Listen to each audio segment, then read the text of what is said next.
यह साधु संतों का जो ज्ञान है, वचन है, इनको गंगा कहा गया है।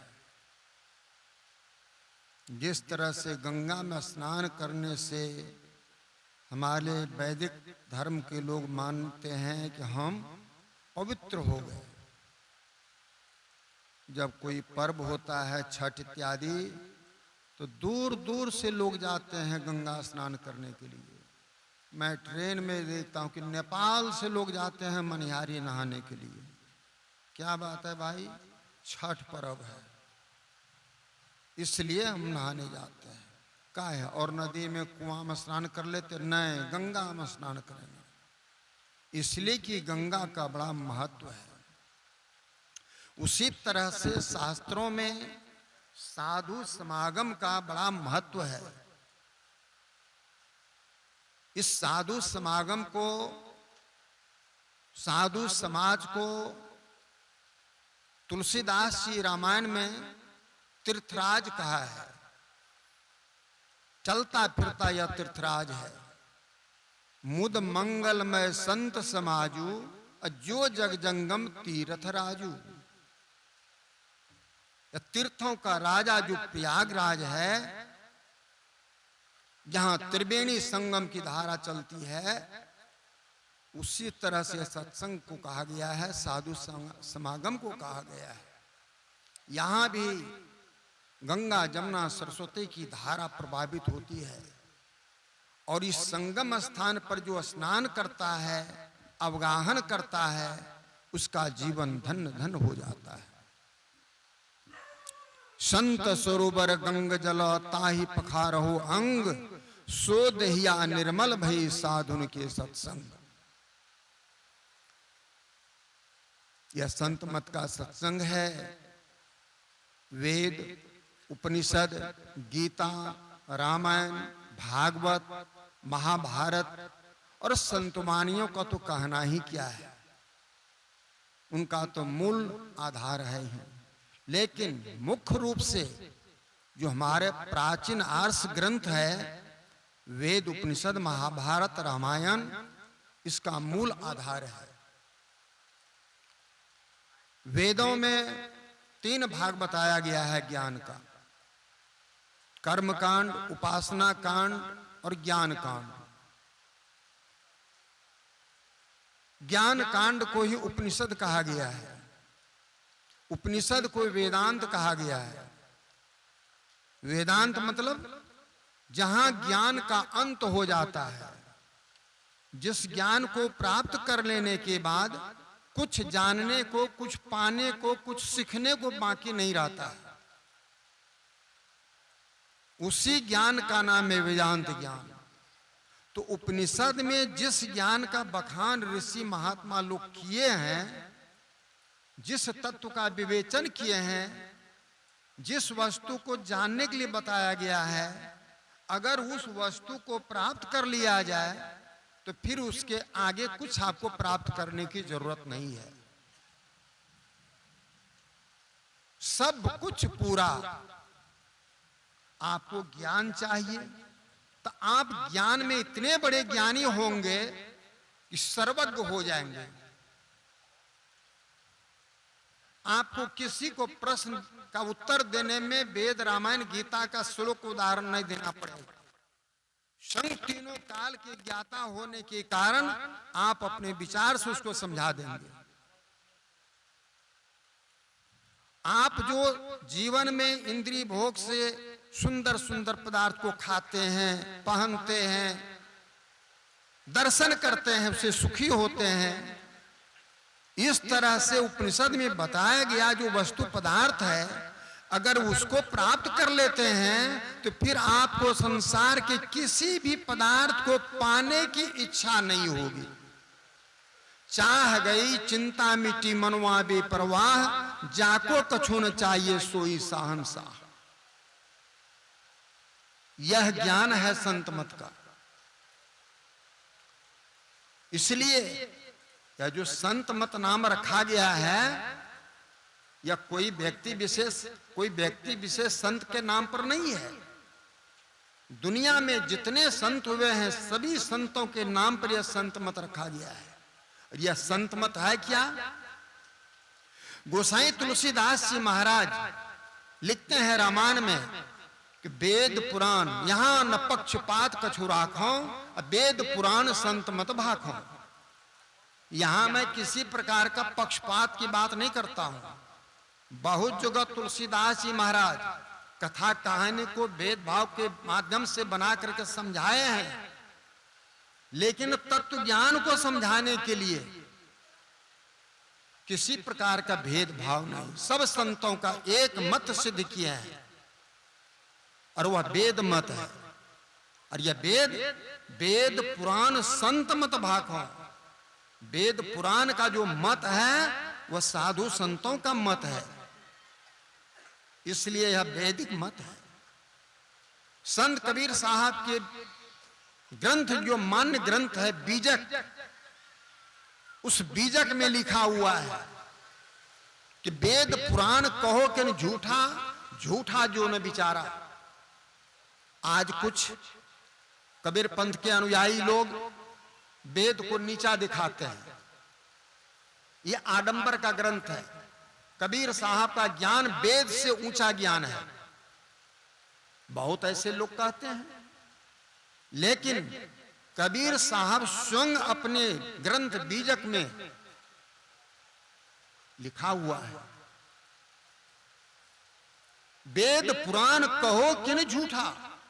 वेद पुराण को जो झूठा कहता है, झूठा जो न विचारा, जो उसको झूठा कहता है, कम कहता है, वह खुद झूठा है। उल्टा के देख लीजिए। इसलिए मोटी और बाहरी बातों को हटाकर विचारा जाए और संतों के मूल एवं सार विचारों को ग्रहण किया जाए, तो यही सिद्ध होगा कि सब संतों का एक ही मत है। बाहरी वेशभूषा, पिन्हावा ओढ़ावा, पूजा पद्धति, उपासना प्रार्थना का गुणगान, जसगान गाने की पद्धति, पूजा पाठ करने की पद्धति अलग अलग है। लेकिन यह बाहरी पूजा पाठ से ही भक्ति पूरी हो जाती है, सो बात नहीं है। यह बाहरी पूजा पाठ जो है बच्चे की तीन पहिया लंगड़ी गाड़ी की तरह है। जिस तरह से बच्चा खड़ा होता है, गिर जाता है, उस बच्चा के कमर को मजबूत करने के लिए, हाथ पैर को मजबूत करने के लिए तीन पहिया गाड़ी माँ बाप बना के दे देते हैं। उनको टहलाते हैं, थोड़ा अभ्यास कराते हैं कि बच्चा का कमर मजबूत हो जाए, कि चलने के लिए सीख ले।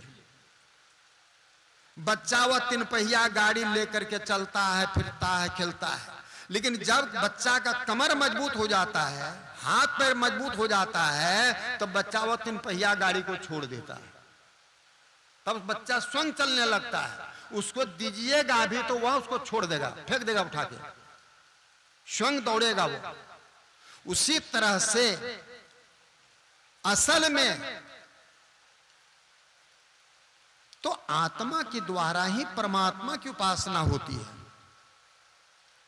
वेदांत में आया है कि नास्ति नादात प्रो मंत्रो नोहि देवो स्वात्मनः नानुसंधे परा पूजा नोहि तृप्ते परम सुखम।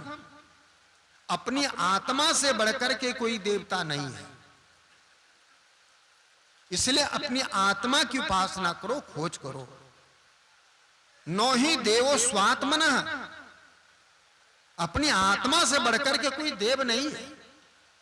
नानुसंधे परा पूजा, परा से बढ़कर के दूसरी पूजा नहीं है। परा कहते हैं चेतन को, ब्रह्म को। ना सुंधे परा पूजा नो ही तृप्ते परम सुखम। तृप्ति से बढ़कर के कोई सुख नहीं है। आपको शांति मिल गई, सब सुख प्राप्त हो गया। कितनों धन दौलत विद्या बुद्धि हो जाए, अगर आपके मन में हलचल है, टेंशन है, शांति नहीं है, सब सुख बेकार। लेकिन अगर यदि आपके भीतर में शांति है, एकाग्रता है, चिंतन है, अपने शांति में डूबे हुए हैं, आत्म सुख में, तो सब सुख लगेगा कि आपके हाथ पर है। नाय महात्मा प्रवचने लभ्यो न मेधिया न बहुना श्रुतेन यमय वह सुनते तेनो लभ्यस आत्मा विगुणते तनु स्वाम। यह आत्मा प्रवचन के द्वारा नहीं प्राप्त किया जा सकता। मेधिया न बहुना श्रुतेन, धारणा शक्ति से जिसका कैचिंग पावर, फ्लो पावर बहुत है। एक एक आदमी ऐसा होता है अपना डायरी भी लिख रहा है, रजिस्टर में कुछ लिख भी रहा है, अब बात भी कर रहा है। मैं देखा, बात भी कर रहा है, लिख भी रहा है। इतना दिमाग तेज है, सबसे नहीं होगा, भटक जाएगा। या तो बात को सुनेगा या तो लिखेगा। लेकिन एक एक आदमी दोनों काम करता है। एक एक आदमी देखते हैं कि दो आदमी आपस में बातचीत करता है और वह अपना दूसरा काम करता है। वह जो दो आदमी अलग में बातचीत करता है उसकी भी बात को समझ आता है। इसको धारणा शक्ति है कहते हैं।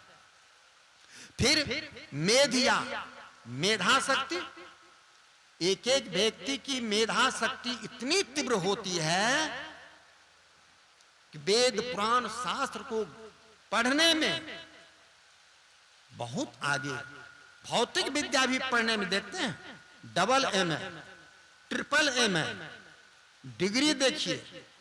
आपको नहीं जानते हैं तो आप पूर्णिया में डॉक्टर लोगों जाकर देखिए बोर्ड में क्या क्या लिखा हुआ है। FRC, CRC, कोई लंदन तो कोई सिंगापुर, यहां है। पहले तो पढ़ते पढ़ते पढ़ते MBBS करता है। MBBS करने के बाद अब FRC करेगा, BRC करेगा, MD करेगा, DM करेगा, और सब एक जगह करता है। कोई लंदन में तो कोई सिंगापुर में तो कोई कनाडा में, कोई यूक्रेन में। उसका माथा कैसा है, दिमाग कैसा फ्लो ज्ञान को कैच करने का। इसको मेधा शक्ति बोलते हैं। लेकिन यह मेधा शक्ति होने पर भी वो कहेगा हम ब्रह्म को जान जाएंगे, आत्मा को जान जाएंगे। उनसे पूछिए आत्मा के स्वरूप के संबंध में, चेतन के स्वरूप के संबंध में दो चार बात प्रश्न कीजिए, डॉक्टर चुप हो जाएगा। फॉरबिसगंज में एक प्रोफेसर साहब के यहाँ सत्संग था। एक MBBS सर्जन डॉक्टर थे। उसमें जब महात्मा जी उसमें प्रवचन किए, शरीर के भाग के जो नाड़ी जो चीज की व्याख्या किए, तो डॉक्टर साहब आकर के बोले कि महाराज आप लोग जो इतनी इतनी बात बतलाते हैं भीतर में, इड़ा नाड़ी, पिंगला नाड़ी, सुषमना, सहजल कमल, त्रिकुटी, सुन्न, महासुन, तो हम लोग जो इसको चीर फाड़ करते हैं कहां कुछ देखते हैं। डॉक्टर साहब बोले यह चर्म चक्षु का विषय नहीं है, आप तो ऊपर छोड़ दीजिए। जिसको आप इड़ा, पिंगला, सुषमना कहते हैं, इस तीनों नाड़ी को भी आप चमड़ा का आंख से किसी जंत्र से नहीं देख सकते हैं। यह योग नाड़ी है। जिसको दृष्टि योग में सफलता मिल जाती है, इससे सिमट करके अंतर जगत में प्रवेश कर जाता है प्रकाश मंडल में, वही यह तीनों नाड़ी को प्रत्यक्ष देखता है। यह सुषमना है, यह इड़ा है, यह पिंगला है। और जो ये तीनों के नीचे रहेगा वो कहेगा हम तीनों को पहचान लगे नहीं, कुछ आभा आएगा। ये प्रत्यक्ष तीनों नाड़ी को वह परख नहीं सकता। इसको योग नाड़ी कहा जाता है। इसको जोगी लोग देखते हैं योग दृष्टि से। तो यह संत मत का जो ज्ञान है बड़ा सूक्ष्म, बड़ा बारीक ज्ञान है। इसमें करीब करीब सारे पूजा पाठ पद्धति का समर्थन किया गया है, खंडन नहीं। हाँ, उसको जानने के गुण को आप नहीं समझते, उसकी योग्यता का आप नहीं समझते हैं। उनकी योग्यता को समझिए, उसका महत्व को समझिए, फिर उससे आगे को बढ़िए। अगर यदि सारे लोअर प्राइमरी स्कूल को तोड़ दिया जाए, श्री यूनिवर्सिटी को रखा जाए, क्या आदमी पढ़ करके डॉक्टर इंजीनियर बन जाएगा? कभी नहीं बनेगा। यदि यूनिवर्सिटी को तोड़ दिया जाए, बंद कर दिया जाए, लोअर प्राइमरी को ही रखा जाए, क्या डॉक्टर इंजीनियर बन जाएगा? नहीं बनेगा। इसलिए लोअर प्राइमरी भी चाहिए और यूनिवर्सिटी भी चाहिए। ये बाहरी पूजा पाठ जो देखते हैं हमारे यहाँ जो चल रहा है, हमारे देश में इतने ऋषि मुनि महात्मा संत, इतना पूजा पाठ का प्रचलन है कि माई दाई में इतनी श्रद्धा हो जाती है कि प्रकृति को, गाछ वृक्ष को ही देवता मानते हैं, नदी को भी देवता मानते हैं, आस्था श्रद्धा रखते हैं और उसका महत्व है। इसलिए संत मत में खंडन नहीं, मंडन किया जाता है। अभी सुने कि धूप दीप अगरबत्ती करके कुंटल के कुंटल सड़हर जराते हैं, घी जराते हैं। मैं उदाहरण देता हूं, अभी आपके घर में या किसी के दरवाजे पर अंगना में एक बोरा सूखी मिर्ची में आग लगा दिया जाए, घोरा लगा दीजिए, इसी आंगन में लगा दीजिए, इसी अंगना में वहां पर एक बोरा मिर्ची में उसे घोरा आग लगा दीजिए, बैठ सकिएगा? छिकते छिकते यहां से भाग जाइएगा। कौन आदमी क्या कर दिया इसको?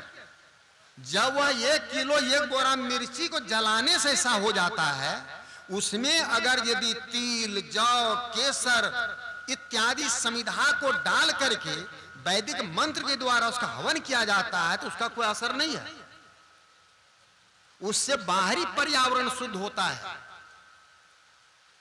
आप जो पूजा पाठ करते हैं, सत्संग करते हैं, पहले क्या करते हैं? घर द्वार की लिपाई पुताई करते हैं, घर को लिपते हैं, बाबा साधु संत आएंगे, उसमें धूप अगरबत्ती जला देते हैं, उसमें जो ढेर दिन से कचड़ा मचड़ा पड़ा हुआ है वह प्रदूषण खत्म हो जाए, शुद्ध वातावरण करने के लिए। यह बाहरी पद्धति है, इसको भी आपको रखना पड़ेगा। सब काम कई हम ध्यान से कर लेंगे। कपड़ा को साबुन से क्यों धोते हैं? ध्यान कीजिए, कपड़ा साफ हो जाएगा। ध्यान कीजिए और देह का मैल खत्म हो जाएगा। नहीं होगा? है? तेल, साबुन, कपड़ा, गोबर सबका अपना अपना महत्व है। वेद में जो 80,000 मंत्र बताया गया है वह उपासना का सहयोगी है। आप उससे आप सहयोग लेते हैं, उससे मुक्ति नहीं मिलेगी। फिर उपासना का जो मंत्र है वह पद्धति है उपासना करने का, लेकिन उससे आपको मोक्ष नहीं मिलेगा। उपासना करने पर जो ज्ञान प्राप्त होता है, अनुभव प्राप्त होता है, जिसको ज्ञान कांड कहा गया है, जिसको वेद में, वेदांत में इसको ब्रह्म कहा गया है, ज्ञान को ब्रह्म कहा गया है। जिस ज्ञान से जीव को आत्मबोध हो जाता है, मोक्ष प्राप्त हो जाता है।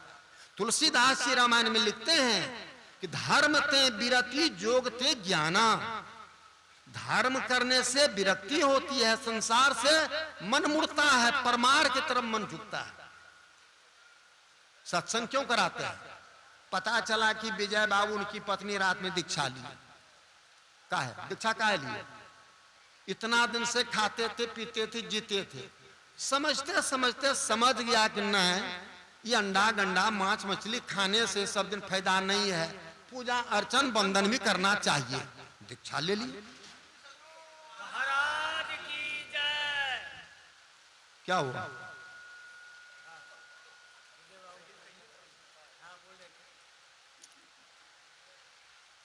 समझ में आया कि न संसार असत है, झूठ है, परमात्मा सत्य है, भजन करना चाहिए। दीक्षा लिए, मुड़ गए। आजे सत्संग हो रहा है, कई साल से सत्संग हो रहा, प्रभाव पढ़ते पढ़ते पढ़ते पढ़ते समझ गया। धर्म ते विरति, वैराग हुआ। जोग ते ज्ञाना, योग करने से ज्ञान होता है। वह कौन ज्ञान है?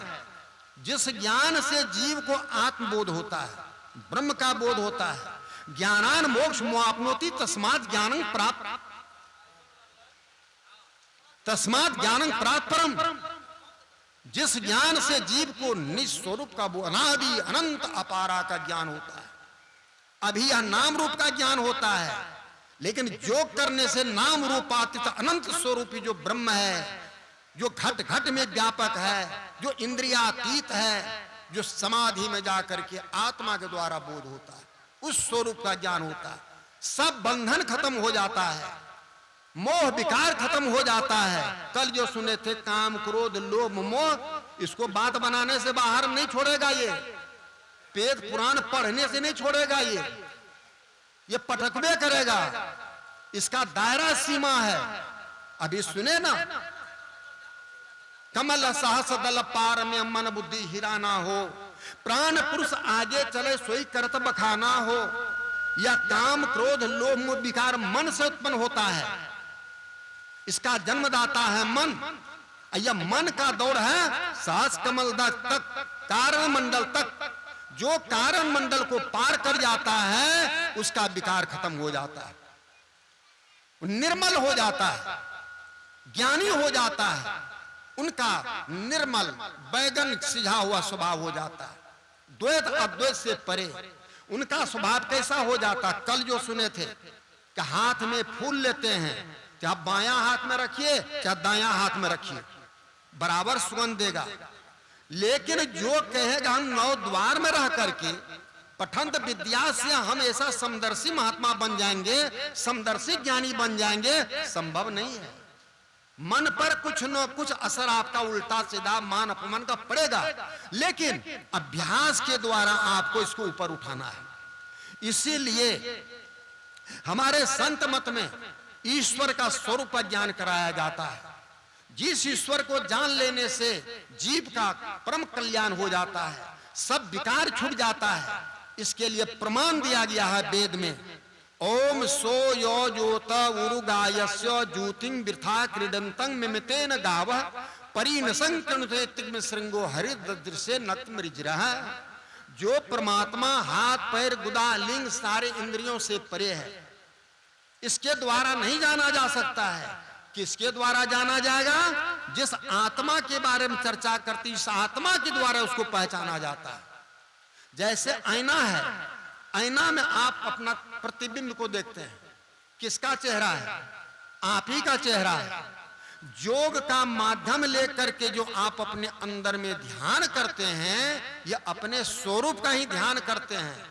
लेकिन यह स्वरूप जो बोध होता है व्यष्टि रूप, माया मंडल में व्यष्टि रूप।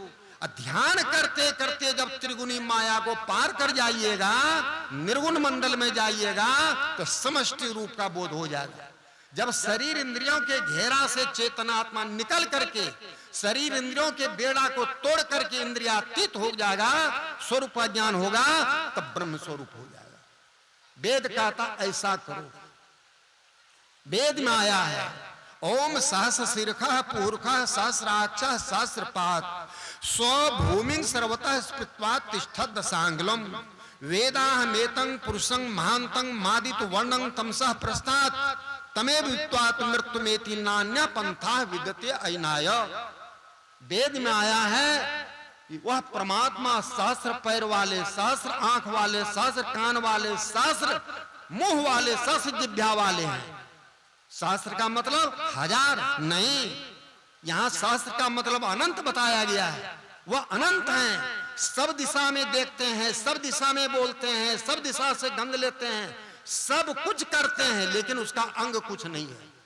बिनु पद चले सुने बिनु काना, कर बिनु कर्म रहे करे विधि नाना, आनन रहित तन बिनु परस नयन बिनु देखा, ग्रह घ्राण बिनु बासा सेखा, असब भांति अलौकिक करनी महिमा जासु जाय नहीं बरनी। तन बिनु परस नयन बिनु देखा, ग्रह घ्राण बिनु बासा सेखा, असब भांति अलौकिक करनी महिमा जासु जाय नहीं बरनी। जही गावही इमि वेद बुध जाहि धरहि मुनि ध्यान, सोई दशरथ सुत भगत ही तो कौशलपति भगवान। जो बिना पैर का चलता है, बिना आंख का सुनता है, बिना कान का देखता है। ये जो महात्मा लोगों का जो चमत्कार सुनते हैं, अभी सुने कि मनिहारी में गुरु महाराज 2 बार बोले भागो यहां से। अरे भैया, ये तो गुरुवा गुड़िया का खेल है, किसी को भी हो जाएगा। आप भी उस अवस्था में पहुंचेगा, आपको सिद्धि पावर आ जाएगा। कुछ भी आप जड़ी बूटी दवा तो छोड़ दीजिएगा, एक धूल उठा के दे दीजिएगा, बस हो गया, काफी है। एक मुंह से संकल्प कर दीजिएगा काफी है, वह सर्वशक्तिमान हो जाता है। इसलिए उस ब्रह्म को तत्व रूप में जाने। वह क्या है? सारे प्रकृति मंडल पर शासन चलता है। ये जितना बड़ा जो ब्रह्मांड देखते हैं, इसका कोई गार्जियन है कि नहीं, नियंता है कि नहीं? जिस तरह से दिल्ली में बैठ करके नरेंद्र मोदी पूरे सीमा तक, जहां तक भारत, उसका शासन चलता है। अगर बॉर्डर पर जरा सा 1 इंच इधर उधर होगा तो तुरंत देखते हैं आदेश हो जाता है। उसी तरह से यह सारा ब्रह्मांड प्रकृति मंडल को संचालित करने वाला कोई एक मालिक है, उसी का नाम है ब्रह्म परमात्मा। वह कैसा है? अंधकार से परे, ज्ञान स्वरूप, सर्वशक्तिमान, अध्यक्ष होकर के विराजमान है। वो देवी देवता 3300 कोटि देवता को संचालन करने वाले, चराचर जीव को पालन करने वाले, सारे संसार को प्रसार करने वाले, वही ब्रह्म को जानने से जीव को मोक्ष मिलता है। वेदा हमें तंग पुरुषंग महानतंग मादित वर्णन तमसः परस्तात्। वह कैसा है? तमसः परस्तात्, अंधकार से, अज्ञान से परे। प्रकाश का मतलब क्या? ज्ञान स्वरूप में है, जिसको जान लेने पर किसी प्रकार की उसके अंदर में अज्ञानता नहीं रहती है, सर्वज्ञ हो जाता है। तमसः परस्तात् तमेव विद्वाति मृत्यु में नान्या पंथा विद्यते आइनाय। उसी ब्रह्म को जान करके कोई मृत्यु के मुख से आवागमन के भवरोग से मुक्त हो सकता है। नान्या पंथा विद्यते आइनाय, इसके अलावा दूसरा रास्ता नहीं है कोई। यह वेद का उद्घोष है। इसीलिए संतवाणी में सुने, कहो उस देश की बतियां जहां नहीं होते दिन रतियां। संत कबीर साहब ने कहा, जहां देश काल नहीं है, चंद्रमा सूरज नहीं है, बिना ज्योति का ज्योति बढ़ रहा है, जिसकी ज्योति से चंद्रमा सूरज सारा ब्रह्मांड प्रकाशित हो रहा है, उस ज्योति को समझो। सुंदरदास जी महाराज की वाणी में सुने, ब्रह्म ते पुरुष अरु प्रकृति प्रगट भाई। प्रकृति ते महतत्व पुण्य अहंकार है, अहंकार ते 3 गुण सत रज तम, तम होते महाभूत विषय पसार है। राजा होते इंद्रदास पृथक पृथक भई, सत होते मन आदि देवता विचार है। ऐसे अनुक्रम करी शिष्य सु कहत गुरु सुंदर कहत, या मिथ्या भ्रम जार है। यह सृष्टि के क्रम को बतलाए। यह सृष्टि कैसे हुई है? सूक्ष्मता से स्थूलता की ओर, सूक्ष्मता से स्थूलता की ओर। ये 5 भौतिक जगत है जहां हम लोग बैठे हुए हैं। ये 5 भौतिक जगत में सबसे पहले आकाश बना है, तब हवा बनी है, तब अग्नि बनी है, तब जल बना है, तब मिट्टी बनी है, तब मिट्टी बनी है। लेकिन आकाश से भी पहले कुछ और बना था। अवश्य महतत्व, महतत्व से पहले पुरुष, पुरुष से पहले महतत्व से पहले प्रकृति, प्रकृति से पहले पुरुष, अब पुरुष से पहले परमात्मा ब्रह्म। वही ब्रह्म सबका मालिक है, वही हमारा आपका पिता है। उसी को पहचानने के लिए गुरु महाराज कहते हैं कि जीवो परम पिता निचिन्हो कहते संतन हितकारी। एक पिता तो यह शरीर को जन्म देने वाला है, पंचभौतिक शरीर को, लेकिन वह पिता या आत्मा का पिता है। वह पिता एक है और शरीर का माता पिता अनेक है, अलग अलग है, 4 5 बाल बच्चा ये सा हुआ है। और जो पिता सारे ब्रह्मांड के चर अचर के मालिक हैं, वह परम पिता है। उसी पिता को जान करके हमारा आपका उद्धार कल्याण होगा। अब उनकी भक्ति, उनको कैसे जाने? तो कल जो नवधा भक्ति का पाठ हुआ था वही क्रिया है। कल एक सज्जन उठ करके खड़ा होकर के हमारे स्वामी नरेशान बाबा से प्रश्न किए कि महाराज जी ईश्वर का स्वरूप क्या है, उनकी भक्ति कैसे करें? तो मेरे मन में हुआ था कि या तो आप उनके पास जा करके समझ लीजिए अभी, या नहीं तो आप मेरे पास आइए, मैं आपको समझा दूंगा। लेकिन वो कहां उठ के चला गया पता नहीं चला। अब जहां भी चला गया, लक्ष्मीपुर जा चाहे दुर्गापुर जा, लेकिन मैं कहता कि आप समझ लीजिए हमसे, अगर संशय होगा फिर दूसरा दिन आइएगा। यह संत मत का ज्ञान है और यह शास्त्र सम्मत ज्ञान है। पूजा कोटि समंग स्तोत्रम स्तोत्र कोटि समंग जप जप कोटि समंग ध्यानम ध्यान कोटि समंग लया। मोटी उपासना से लेकर के आंतरिक उपासना तक हमारे ऋषि कहने ध्यान करने के लिए। शुचौ देशे प्रतिष्ठाप्य स्थिर मासन महात्मनः नाक नीचंग नात ऊचंग चैलाजन कुशोत्तरम समंकाय श्रोग्रवंग धार्यंग अचलंग स्थिरः संप्रेक्ष नासकाग्निश्चान्नवलोकयन्। हे अर्जुन, पवित्र स्थान में आसन लगा करके धर कर मस्तक को सीध रख करके क्या करो, तुम मेरा ध्यान करो। कैसे ध्यान करो? सारी दिशाओं को छोड़ करके मैं जो सर्वव्यापक हूं तुम्हारे अंतर में एक जगह छिपा हूं, वहीं मेरा प्रकटीकरण होगा। वह स्थान है भ्रुवोर मध्य, उसी जगह ब्रह्म का साक्षात्कार होता है। नयन नाश का अग्र है, तहां ब्रह्म को वास, अविनाशी बिन से नहीं हो सहज ज्योति प्रकाश। उसी जगह हम लोग ध्यान करते हैं। भगवान कृष्ण वही जगह ध्यान करते थे, वही रास्ता हमको बतलाए। राम भगवान वही ध्यान करते थे, वही ज्ञान हमको बतलाए। कबीर साहब वही ध्यान करते थे, वही हमको ज्ञान बतलाए। पढ़ के देखिए बीजक में, शून्य ध्यान सबके मन माना, तुम बैठो आत्म स्थाना। शून्य ध्यान करो। यह शून्य ध्यान कहां करो? जहां आत्मा का वासा है। यह आत्मा का वासा कहां पर है? शरीर में। बिंदु मध्य च जीवात्मा सूक्ष्म रूपेण वर्तते। अंतर में जो कल आप सुने थे बिंदुनाथ की चर्चा, प्रथम भाग में माया शक्ति विराजमान है। आंख बंद करके जो देखते हैं यह माया शक्ति है, अंधकार। यह अंधकार में रहने पर ही सारा नाटक ड्रामा आपका दिखाई पड़ता है। जैसे सिनेमा हॉल में आप जाते हैं, अंधेरा में रहने से सब नाटक ड्रामा फोटो देखते हैं।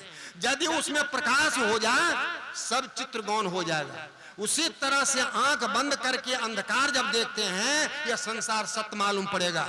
यदि इसमें गुरु जुगती से अंतर में यदि ज्योति को प्राप्त कर लेते हैं, अंतर ज्योति आत्म ज्योति का साक्षात्कार हो जाता है, यह संसार खत्म हो जाएगा, गौण हो जाएगा। वही ज्योति की खोज करने के लिए संत लोग कहे, भगवान कृष्ण कहे कि अंतर में बैठ करके तुम ध्यान करके उस ज्योति की खोज करो। और यह ज्योति अंतर में जो अखंड ज्योति है, अनादि अनंत, उस ज्योति में इसको तुम मिला दो, तुम और वह एक हो जाओगे। संतों ने कहा चिरवा पानी नदियां मिलाओ, चिल्लू का पानी नदी में मिला दो। गंगा जमुना कावेरी गंडक इत्यादि नदी का पानी अगर समुद्र में मिल जाए उसको क्या कहिएगा? गंडक का पानी, कावेरी का पानी, गंगा का पानी अलग अलग है, टोटल पानी समुद्र हो जाएगा। उसी तरह से जो आत्मा को परमात्मा में मिला देगा, उस स्वरूप को जान जाएगा, वह मनुष्य ब्रह्मज्ञानी नहीं, ब्रह्म स्वरूप हो जाता है, स्वयं ब्रह्म स्वरूप हो जाता है। भगवान श्री राम भी कहते हैं कि दर्शना दर्शने हित्वा केवल स्वरूपता यो आस्ते ब्रह्म, यो आस्ते कपि शार्दुल ब्रह्म स्व ब्रह्म स्वयं। हे हनुमान जी, जो साधु, जो भक्त, जो जोगी ध्यान करके दृश्य और अदृश्य को त्याग करके मेरा स्वरूप को जान जाता है, वह ब्रह्मज्ञानी नहीं होता है, स्वयं ब्रह्म स्वरूप हो जाता है। संत बोलते ब्रह्म, यह दृश्य और अदृश्य क्या है?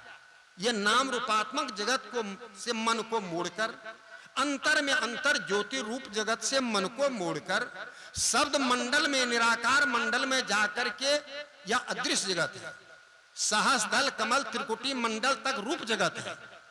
यहां से फिर ऊपर उठ करके शून्य महाशून्य भवर गुफा अरूप जगत है। यह अरूप जगत में भी मन को शब्द साधनाम लगा करके मोड़ करके जो निशब्दम परम पद है उसको जो जान लेता है वह स्वयं ब्रह्मज्ञानी हो जाता है। इसलिए यह संत मत का ज्ञान बड़ा भारी ज्ञान है। इसके लिए बहुत सत्संग करना पड़ेगा, बहुत मेहनत से सीखना पड़ेगा। इनको समझाने वाले भी बहुत कम है धरती पर, इस बात को जान लीजिए।